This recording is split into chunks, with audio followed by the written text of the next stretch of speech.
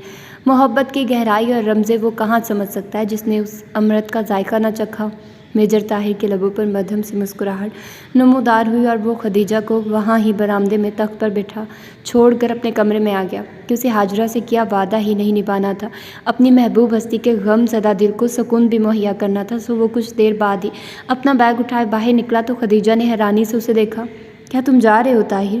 ابھی تو تمہاری چھٹیاں ہیں۔ ہاں، اسی لیے تو جا رہا ہوں کہ چھٹیوں میں ہاجرہ آپا نے جو کام کیا کر سکوں، ورنہ ڈیوٹی پر چلا گیا تو مشکل ہو جائے گی۔ دعا کرنا کہ ایک ماں کے زخم خوردہ دل کے لیے مرہم تلاش کر سکوں۔ وہ اماں سے مل کر باہر آیا تو حیران بیٹھی خدیجہ کے سر پر ہلکے سے چپت لگائے۔ تم پریشان نہ ہو، تمہاری فلائٹ سے ایک دن پہلے آ جاؤں گا۔ اور اماں سے کیا کہوں اب؟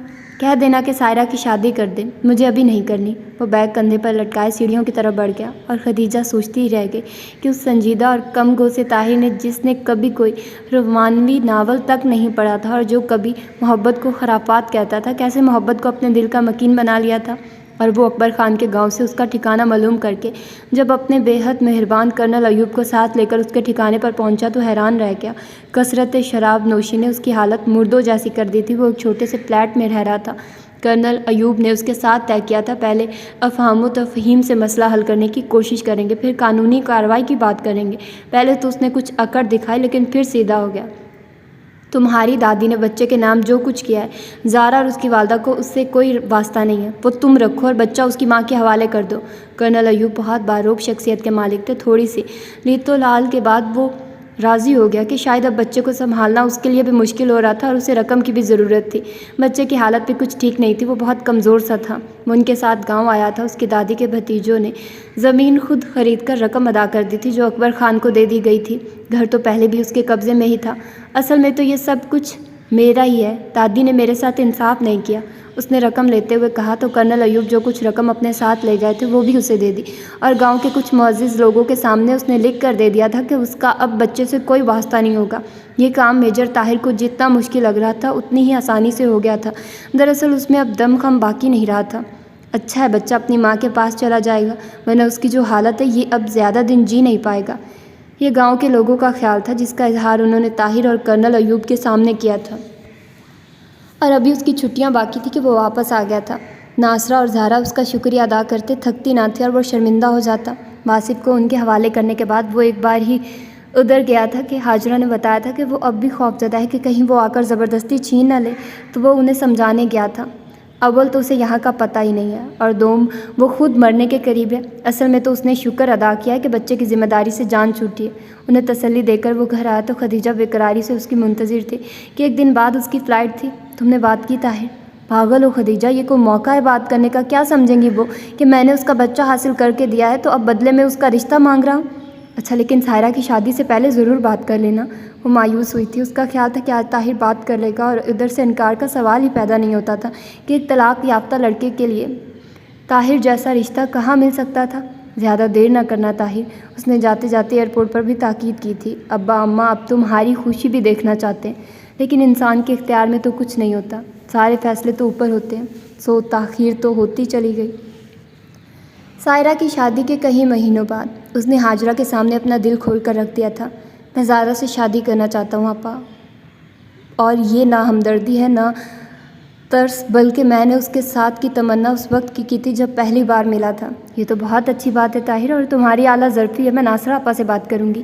یہ اعلیٰ ظرفی نہیں آپا، میری دلی آرزو ہے۔ میں چاہتا ہوں اماں سے بات کرنے سے پہلے ان کی رائے جان لوں۔ حاجرہ کو بھی خدیجہ کی طرح خیال تھا کہ ناصرہ انکار نہیں کرے گی، لیکن زارا نے انکار کر دیا۔ میجر طاہر نے میرے لیے سوچا، میں ان کی ممنون ہوں، لیکن مجھے شادی نہیں کرنی۔ لیکن زارا، اس طرح چھوٹے بچے کے ساتھ اکیلی زندگی کیسے گزارو گی؟ عورت کو مرد کے سہارے کی ضرورت ہوتی ہے۔ میرا بیٹا ہے نا آپا، اب میری زندگی اس کے لیے ہے۔ میں نہیں چاہتی کہ میرا بیٹا بھی اسی تکلیف سے گزرے جس سے میں گزری ہوں۔ میں نے سوتیلے باپ کی نفرت سہی ہے۔ طاہر ایسا نہیں ہے زارا، وہ میرے سامنے کھیل کود کر بڑا ہوا ہے۔ کم عمری سے ہی اس کی سوچ اور خیالات بہت اچھے تھے۔ حاجرہ نے اسے قائل کرنے کی کوشش کی تھی۔ جانتی ہوں آپا، لیکن پھر بھی مجھے شادی نہیں کرنی آپا۔ اس کا فیصلہ حتمی تھا۔ ٹھیک ہے آپا، وہ اپنے متعلق فیصلہ کرنے کا حق رکھتی ہے۔ میں انتظار کروں گا اس وقت کا جب اس کا دل میرے ساتھ زندگی گزارنے کو آمادہ ہوگا۔ اور یہ انتظار 2 سال اور 3 سال پر محیط ہو گیا تھا۔ خدیجہ ان 2 سالوں میں 2 بار آئی تھی، اور چاروں بہنوں نے طاہر سے اصرار کیا تھا کہ وہ شادی کر لوں گا، لیکن ابھی نہیں۔ وہ انہیں ٹالتا۔ صرف خدیجہ تھی جو جانتی تھی کہ وہ کیوں انکار کرتا ہے۔ کب تک اس کی رضامندی کا انتظار کرو گے طاہر؟ آخری سانس تک۔ وہ اس سے مکمل بات کر سکتا تھا۔ لا حاصل انتظار کا کیا فائدہ طاہر؟ محبت فائدہ اور نقصان نہیں دیکھتی خدیجہ۔ اس نے سوتیلے رشتے کا جو زہر پیا ہے وہ اسے تم پر اعتبار نہیں کرنے دیتا۔ وہ ڈرتی ہے کہ کہیں اس کا بیٹا بھی اس رشتے کی وجہ سے اس تکلیف سے نہ گزرے جس سے وہ گزری تھی۔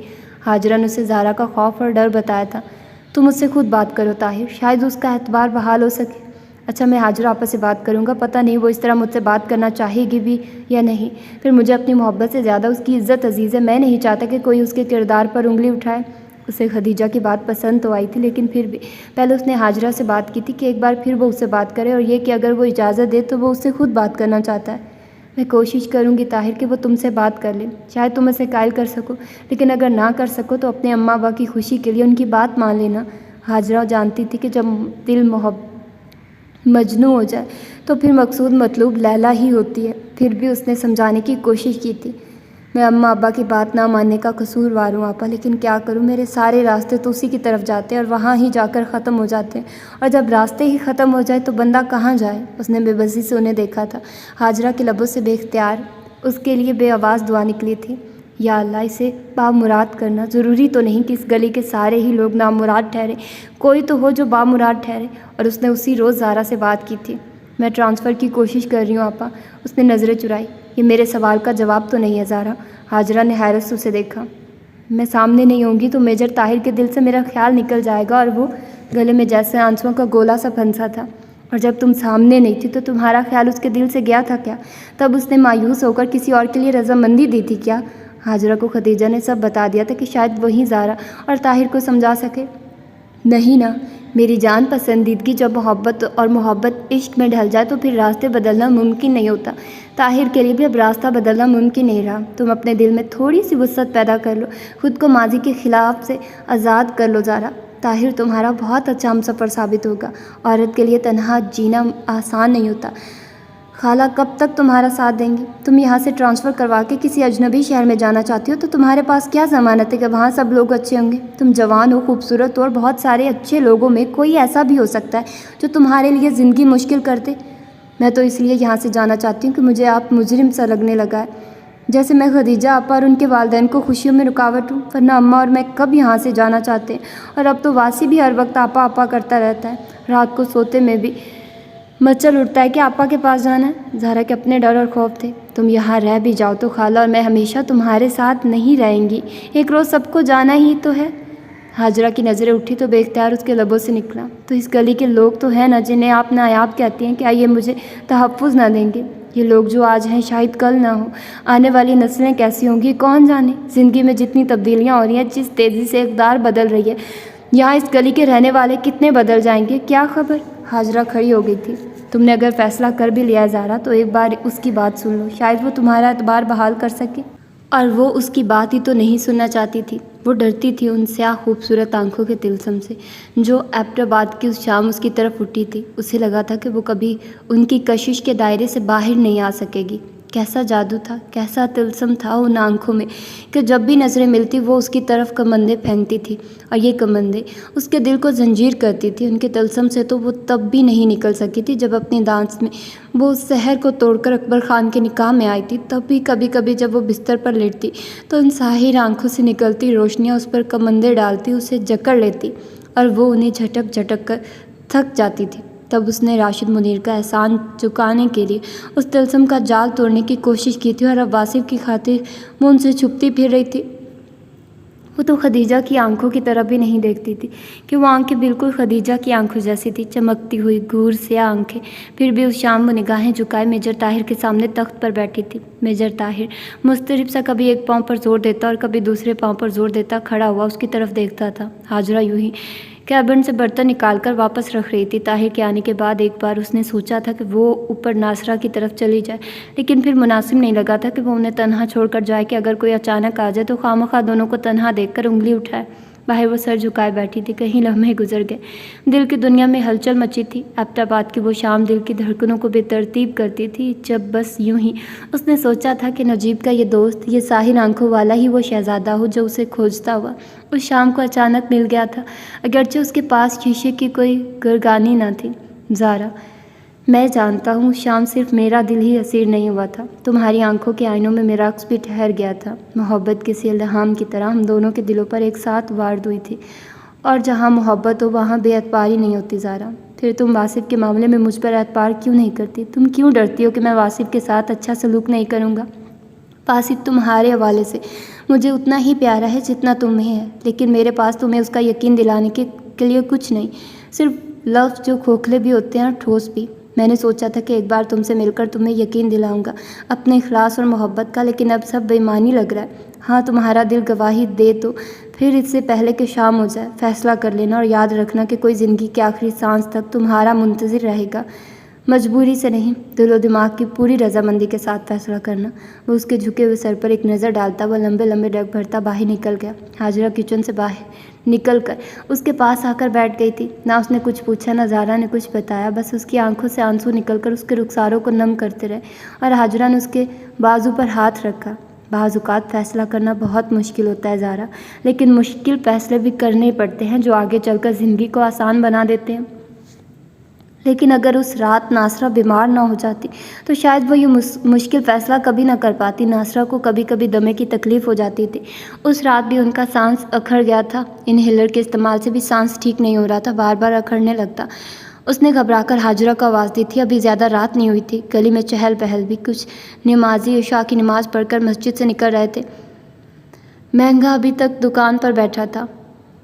عید وغیرہ اور کسی شادی بیاہ کے موقع پر وقت پر کپڑے دینے کے لیے دکان دیر تک کھلی رہتی تھی، سو آج بھی شاید اسے کسی کی شادی کے کپڑے تیار کرنے تھے۔ کاریگر دھڑا دھڑ مشین چلا رہے تھے اور ہاتھی گلو اور کہیں دوسرے لڑکے اس کی دکان کے سامنے لکڑی کی بینچوں پر بیٹھے باتیں کر رہے تھے۔ کبھی کبھی مہنگا بھی ان کی باتوں میں شریک ہو جاتا تھا۔ حاجرہ نے ذرا سا دروازہ کھول کر دیکھا، سامنے طالب اپنا کھوکھا بند کر چکا تھا۔ ایک ہاتھ میں چینک اور دوسرے ہاتھ میں پیالیاں تھیں۔ پیالوں کے کنڈوں میں انگلیاں ڈالی وہ کچھ گنگناتا ہوا مڑا تو حاجرہ نے اسے آواز دی، جی آپا۔ وہ چینک اور پیالیاں وہاں ہی تھڑے پر رکھ کر اس کے پاس آیا تو حاجرہ نے اسے ناصرہ کا بتا کر ڈاکٹر ہاشمی کو بلانے کا کہا۔ وہ ناصرہ کی حالت دیکھ کر خود بھی گھبرا گئی تھی۔ آپ فکر نہ کریں، ابھی لے کر آتا ہوں ڈاکٹر صاحب کو۔ اور پھر ڈاکٹر ہاشمی کے آنے سے پہلے ہی پروین خالہ، آپا جی، کلثوم اور خدیجہ کی والدہ حاجرہ کے گھر میں موجود تھی۔ پروین خالہ اسے تسلی دے رہی تھی، آپا جی ناصرہ کی پیٹھ کو ہولے ہولے سلا رہی تھی، جبکہ خدیجہ کی اماں منہ ہی منہ میں کچھ پڑھ کر پھونک رہی تھی۔ تھوڑی ہی دیر بعد ڈاکٹر ہاشمی آ گئے تھے اور وہ گھر پر ہی انہیں ٹریٹمنٹ دے رہے تھے۔ باہر ہادی کی دکان کے تھڑے پر گلو، تابی، ہادی اور حمیدہ بیٹھے تھے۔ ڈاکٹر ہاشمی نے کچھ دوائیاں اور انجیکشن لکھ کر دیا تو ہادی اپنی سائیکل پر جا کر مین روڈ پر موجود میڈیکل اسٹور سے، جو رات بھر کھلا رہتا تھا، دوائیاں لے آیا تھا۔ کچھ دیر بعد ہی ناصرہ کا سانس بحال ہو گیا تھا۔ ڈاکٹر ہاشمی نے انہیں انجیکشن لگایا اور اپنا بیگ اٹھا کر کھڑے ہو گئے۔ انشاءاللہ آپ سکون سے سوتی رہیں گی، پریشان نہیں ہونا بیٹی۔ انہوں نے سر پر ہاتھ رکھا تو وہ آنسو جنہیں وہ بامشکل روکے ہوئے تھے بہہ نکلے تھے۔ نیچے گلو، ہادی سبھی حاجرہ سے کہہ رہے تھے، آپا اگر پھر طبیعت خراب ہو گئی تو فوراً ہمیں بلا لیجیے گا، خدا نہ خواستہ اگر ہسپتال لے جانا پڑا تو حاجی صاحب کی گاڑی میں لے جائیں گے۔ ان کے متعلق حاجرہ تو جانتی تھی کہ اسی گلی کی باسی تھی، لیکن اوپر اس کے آنسو جھرجھر بہتے تھے۔ اگر آپ کہیں تو میں ادھر بیٹھک میں زمین پر بستر بچھا کر لیٹ جاتا ہوں کہ اگر رات کو ضرورت پڑ جائے تو آپ کو گلی میں باہر نہ نکلنا پڑے کسی کو بلانے کے لیے۔ گلو بادشاہ تو ایسا ہی تھا۔ نہیں، اس کی ضرورت نہیں ہے بھیا، وہ آنسو پوچھتی ہوئی سیڑھیاں اتر کر دروازے کے پاس حاجرہ کے قریب آ کر کھڑی ہو گئی تھی۔ ڈاکٹر صاحب نے کہا ہے کہ اب اماں سکون سے سوتی رہیں گی، میں آپ کا کیسے شکریہ ادا کروں؟ لو بھلا، اس میں شکریہ ادا کرنے کی کیا بات ہے بھلا؟ بہنوں نے بھی کبھی بھائیوں کا شکریہ ادا کیا ہے؟ دیکھو ذرا۔ گلو نے ہادی کی طرف دیکھا، وہ اس کی آنکھوں میں موتی چمکنے لگے تھے۔ اوپر آ کر بھی کتنی ہی دیر تک اس اخلاص اور محبت پر آنکھیں بھیگ بھیگ جاتی تھیں۔ یہ سچ میں ہی نایاب لوگ تھے۔ اس نے حاجرہ کو زبردستی سونے کے لیے بھیج دیا تھا اور خود واصف کو، جو جاگ گیا تھا، دوبارہ سلا کر ناصرہ کی چارپائی کے پاس کرسی رکھ کر بیٹھ گئی تھی اور پھر نہ جانے کب کرسی کے ہتھے پر سر رکھے رکھے سو گئی تھی۔ فجر سے ذرا پہلے ناصرہ کی آنکھ کھلی تو حلق خشک ہو رہا تھا۔ انہوں نے زارا کے بازو پر ہاتھ رکھ کر اسے آواز دی تو زارا ہڑبڑا کر اٹھ بیٹھی۔ آپ ٹھیک ہیں نا اماں؟ وہ گھبرا گئی تھی۔ ہاں، پانی دے دو۔ اور تم یہاں کرسی پر کیوں سو رہی ہو؟ میں اب ٹھیک ہوں، اٹھ کر بیٹھتے ہوئے ناصرہ نے کہا تو انہیں پانی دیتے ہوئے وہ رو پڑی۔ آپ کی طبیعت اتنی خراب ہو گئی تھی، میں ڈر گئی تھی کہ اگر آپ کو کچھ ہو گیا تو میں کیا کروں گی؟ میرا آپ کے سوائے اس دنیا میں ہے ہی کون؟ میں کیسے جیتی اماں آپ کے بغیر؟ خالی گلاس اسے واپس کر کے کتنی ہی دیر تک وہ اسے خاموشی سے دیکھتی رہی، پھر ایک گہری سانس لی۔ اسی لیے تو چاہتی ہوں کہ اپنی زندگی میں ہی تمہیں محفوظ ہاتھوں میں سونپ دوں۔ میں نے ہمیشہ نہیں رہنا زارا، جب بلاوا آیا جانا ہی ہوگا۔ آج سانس بحال ہو گئی، ہو سکتا ہے کل رکے تو واپس ہی نہ آئے اور زندگی ختم۔ اماں، اس نے تڑپ کر ان کے بازو پر ہاتھ رکھا، آنسو زیادہ روانی سے بہنے لگے۔ طاہر اچھا لڑکا ہے زارا، ناصرہ نے اس کا ہاتھ تھپ تھپایا۔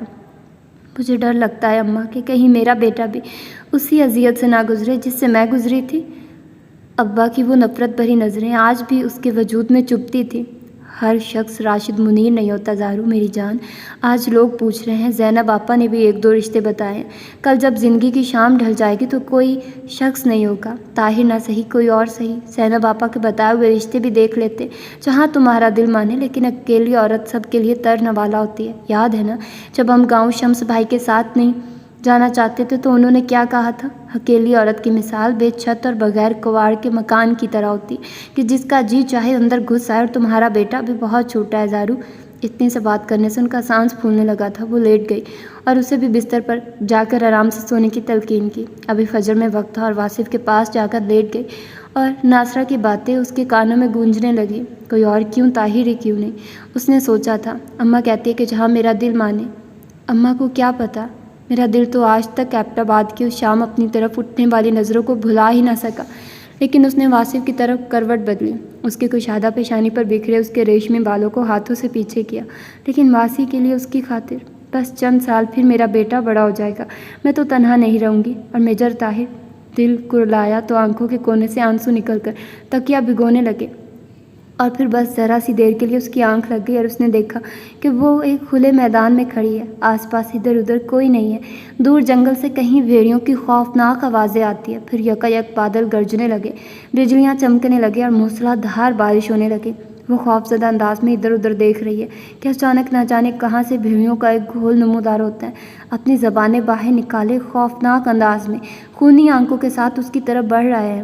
وہ اوپر آسمان کی طرف دیکھتی ہے کہ ایک کڑک دار آواز کے ساتھ بجلی چمکتی ہے، ادھر بھیڑیے اس کی طرف لپکتے ہیں۔ خوف سے اس کی چیخ نکل گئی، وہ ایک دم اٹھ کر بیٹھ گئی، اس کا پورا جسم پسینے میں ڈوبا ہوا تھا۔ اس نے گھبرا کر اوپر اور پھر چاروں طرف دیکھا، یہ تو ان کا کمرہ تھا، وہ تو کیا یہ خواب تھا؟ اس نے ایک اطمینان بھری سانس لی۔ مسجد میں فجر کی اذان ہو رہی تھی، ناصرہ اور واصف سو رہے تھے۔ اس نے اٹھ کر وضو کیا اور پھر نماز کے بعد دعا مانگتے ہوئے اس نے وہ مشکل فیصلہ کر لیا جو آگے چل کر اس کی زندگی میں آسانیاں اور خوشیاں لانے والا تھا۔ اماں، ہاجرہ آپا کو میجر طاہر کے لیے ہاں کہہ دیجیے گا۔ ناصرہ کو ناشتہ کروانے کے بعد اس نے انہیں اپنے فیصلے سے آگاہ کیا تو وہ خوش ہو گئی۔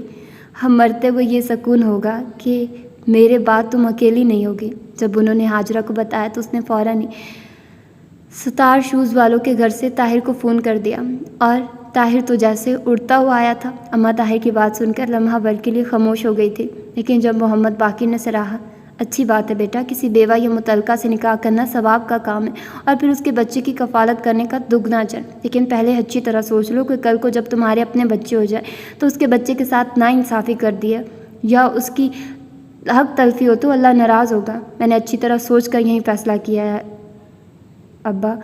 طاہر اب انہیں کیا بتاتا کہ زہرا اسد تو اس کے دل کی اولین خواہش تھی۔ آپ میرے بچے کو ایسا سمجھتے ہیں؟ میرا طاہر تو بڑے دل اور بڑے ظرف والا ہے، اور وہ بچی تو بڑی پیاری اور سلیقے کرینے والی ہے۔ طاہر کی اماں نے ناراضی سے محمد باقر کی طرف دیکھا اور چادر اٹھا کر کھڑی ہو گئی کہ یہ نیل گڑھوں کی گلی کے لوگ تھے، بڑے ظرف اور بڑے دل والے۔ میں جا کر ابھی ناصرہ بہن سے بات کرتی ہوں۔ طاہر جانتا تھا کہ اس کے والدین بڑے دل والے ہیں، اعتراض نہیں کریں گے۔ باقی کسی کو بھی اعتراض نہیں تھا سوائے عصمت کے، وہ تھوڑی سی سطحی سوچ رکھتی تھی۔ ہمارا اکلوتا بھائی اور اس کے لیے ایک متعلقہ اور ایک بچے کی اماں کیا؟ ساری پاکستان کی کواری لڑکیاں مر گئی ہیں؟ کہیں دن تک اس کا منہ پھولا رہا۔ خدیجہ نے سمجھایا، نہیں، لیکن اگر زہرا ہاں نہ کرتی تو تیرا اکلوتا بھائی ساری عمر شادی نہ کرتا۔ خدیجہ کو اطلاع کر دی گئی تھی اور وہ پہلی دستیاب فلائٹ سے آ گئی تھی کہ طاہر نے شادی جلدی کرنے کا کہا تھا کہ اسے 3 ہفتوں بعد کسی کورس کے لیے جانا تھا، سو دونوں گھروں میں شادی کی تیاریاں شروع ہو گئی تھیں۔ طاہر تو اکلوتا بیٹا تھا اور بہنیں دھوم دھام سے شادی کرنا چاہتی تھی، لیکن ناصرہ بھی دل کے ارمان نکالنا چاہتی تھی کہ پہلی بار راشد منیر نے کچھ کرنے نہیں دیا تھا، سو زہرا کے بار بار منع کرنے کے باوجود دھڑا دھڑ خریداری کی جا رہی تھی۔ مدد کے لیے زینب آپا، کلثوم، پروین سبھی موجود تھے۔ باہر کے کام بھی گلی کے مردوں نے سنبھال لیے تھے، کسی نے کیٹرنگ والوں سے بات کرنے کی ذمہ داری لے لی تھی تو کسی نے ٹینٹ والوں سے بات کر لی۔ ہادی، گلو، طالب، حاجی صاحب، مولوی صاحب، سب نے ہی ناصرہ کو اطمینان دلایا تھا کہ وہ بالکل فکر نہ کریں، سب کام بخیر و خوبی ہو جائے گا۔ مہنگا دھڑا دھڑ کپڑے سی رہا تھا کہ بری کے کپڑے بھی اسے ہی تیار کرنے تھے اور جہیز کے بھی۔ ناصرہ نے شمس الحق کو بھی اطلاع کر دی تھی کہ وہ واحد رشتہ دار تھے، وہ آئے تھے، لیکن یہاں چونکہ سب کام ہو رہے تھے اس لیے مطمئن ہو کر شادی سے 2 دن پہلے سب کے ساتھ آنے کا وعدہ کر کے چلے گئے تھے۔ لیکن جانے سے پہلے انہوں نے اکبر خان کی موت کا بتایا تو وہ جو ایک خوف سا تھا زہرا کے دل میں کہ نہیں وہ اس کی شادی کے بعد واصف کو چھین نہ لے، نکل گیا۔ لیکن پھر بھی وہ گھبرائی اور بلائی سی ہاجرہ سے پوچھتی، آپا بہت جلدی نہیں ہے؟ ابھی تو میں نے ہاں کی تھی اور شادی کی تاریخ بھی رکھ دی گئی۔ جلدی کہاں زہرا، طاہر کے اختیار میں ہوتا تو اسی روز رخصت کروا کے لے جاتا، لیکن بہنوں کے ارمان، انہیں تو سارے فنکشن کرنے ہیں۔ ہاجرہ کے لبوں پر بکھری خوبصورت سی مسکراہٹ نے اس کے پورے چہرے کو روشن کر دیا تھا۔ لیکن آپا اب یہ تیل مہندی مایوں اچھا لگے گا، بس سادگی سے نکاح ہو جاتا، لیکن میری تو کوئی سنتا ہی نہیں ہے۔ بھورا سی آنکھوں میں نم پھیلتا چلا گیا تو ہاجرہ نے اس کے احساسات کو دل کی گہرائیوں سے محسوس کیا۔ زہرا میری جان، جب ہم دوسروں کی خوشی کے لیے اپنی خواہشات کی نفی کرتے ہیں تو اللہ ہم سے راضی ہوتا ہے، تو تم بھی سب کی خوشی کے لیے اپنے دل کو راضی کر لو میری جان۔ اب پتہ نہیں دل اس دھوم دھڑکے پر راضی ہوا بھی تھا یا نہیں، لیکن وہ خاموش ہو گئی تھی۔ طاہر کے گھر میں بہنوں نے ڈھولک رکھ لی تھی، رات کو عشاء کے بعد ڈھولک بجا کر شادی بیاہ کے مخصوص گیت گائے جاتے۔ جن کی آوازیں بلکنی کے کھلے دروازے سے اس کے کمرے تک آتی۔ اماں مسکرا کر اسے دیکھتی اور وہ جھم جاتی۔ پروین خالہ کی بیٹیاں اور دوسری لڑکیاں دن میں اس کے گھر اکٹھی ہو جاتی۔ اس کے کپڑے استری کیے جاتے، جوڑے ٹانگے جاتے، دوپٹوں کو لیس لگائی جاتی اور اس کا من ان غیر لوگوں کی محبت اور اخلاص پر بھیگتا رہتا۔ کیسے لوگ تھے، اپنے نہیں تھے لیکن اپنوں سے بڑھ کر۔ ہاجرہ کے بقول نایاب لوگ۔ شادی میں 2 دن ہی رہ گئے تھے۔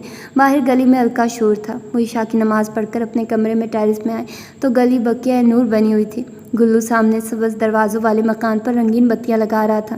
نیلی پیلی سبز مرچیں جل بجھ رہی تھی۔ میں تو اپنے گھر پر بھی بتیاں لگواؤں گا، آخر ہمارے طاہر بھائی کی شادی، فوجی بینڈ ہوگا اور طاہر بھائی فوجی وردی میں دلہا بنے ہوں گے اور ہم سب لڑکے بارات کے آگے بھنگڑا ڈالتے ہوئے آئیں گے، ہے نا ہادی بھائی؟ اس نے پاس کھڑے ہادی کے کندھے پر ہاتھ مارا تو ہادی مسکرایا۔ ہاں میرے یار، تم تابی وغیرہ کے ساتھ آنا بھنگڑا ڈالتے ہوئے، میں اور مہنگا بھائی تو حاجی صاحب اور مولوی صاحب وغیرہ کے ساتھ بارات کا استقبال کریں گے۔ زارا آپا کا بھائی نہیں ہے نا، تو ہم ہیں نا اس کے بھائی۔ اور اس کا دل گداز ہو کر جیسے پگھلنے لگا تھا۔ ہادی اور پتہ نہیں کیا کہہ رہا تھا، اس نے سنا نہیں۔ وہ قدرے دور ہو گئے تھے اور اب ان کی آواز سنائی نہیں دیتی تھی۔ وہ ذرا مزید ٹیرس کے جنگلے کے نزدیک آئے اور اس پر ہاتھ رکھ کر ذرا سا جھکے۔ طاہر واصف کا ہاتھ پکڑے اس سے جھک کر کچھ کہہ رہا تھا۔ واصف ہنسا اور طاہر نے اسے گود میں اٹھا کر اس کا رخسار چوما تھا اور اس کی آنکھوں میں محبت، اپنائیت اور چاہت کے سارے رنگ تھے۔ اس کے اندر ایک طمانینت کی لہر سی دوڑ گئی تھی۔ اب بھی خدشوں نے گھر جانے والا دل جیسے ہر خوف سے آزاد ہو گیا تھا۔ وہ سنڈریلا نہیں تھی، نہ ہی اس کی کوئی سوتیلی ماں اور سوتیلی بہنیں تھیں۔ پھر بھی ایک شہزادہ نہ جانے کتنے سالوں کی مسافت طے کر کے اسے کھوجتا ہوا آ گیا تھا۔ وہ زارا اسد تھی اور زندگی اس پر مہربان ہو گئی تھی۔ ایک خوبصورت مسکراہٹ اس کے لبوں پر آ کر ٹھہر گئی۔ اور یہ تھا خوبصورت سا ناول، تھوڑا سا دکھی، کیونکہ میں اس میں رونے لگ گئی تھی جب مجھے پتہ چلا کہ اس کے بھائی کی ڈیتھ ہو گئی تھی اور میرے آنسو کنٹرول میں نہیں رہتے، مجھے خود بخود ہی رونا آ گیا تھا، تو مجھے بہت دکھ ہوا اس کی ڈیتھ کا۔ اور آپ لوگوں کو بھی ہوا ہوگا، تو مجھے تو بہت زیادہ دکھ ہوا، میں بہت زیادہ روئی۔ بہت اچھی سٹوری تھی، ہارٹ ٹچنگ تھی سٹوری، مطلب دل کے قریب جو ایک کہانی آپ لوگوں کو فیل ہوتی ہے نا، ویسی ہی تھی۔ اور جیسے کہ طاہر کی وہ لو سٹوری ایک چلی اور پھر وہ اسی گاؤں میں آ گئی، تو یہ بھی ایک بڑی بات تھی کہ اس کو وہیں والا گاؤں ملا رہنے کے لیے، اس کا ادھر ہی تبادلہ ہوا۔ تو بس ایسے ہی ہوتے ہیں، جوڑے تو آسمانوں پر بنتے ہیں۔ اللہ کو ہمارے لیے بھی اچھا سا جوڑ بنا دے، آمین۔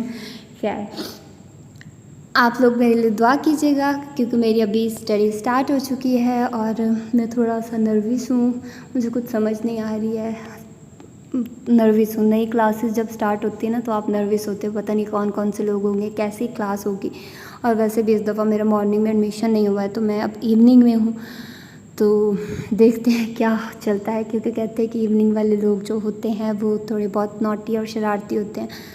تو اب میرا خیال کافی میچور ہو گئے ہوں گے سب، ظاہر سی بات ہے ہم دل کے لیے آئے ہیں، میچور ہی ہوں گے سب، تو دیکھتے ہیں کہ کیا ہوتا ہے۔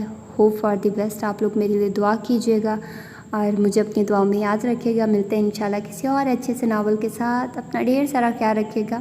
اللہ حافظ۔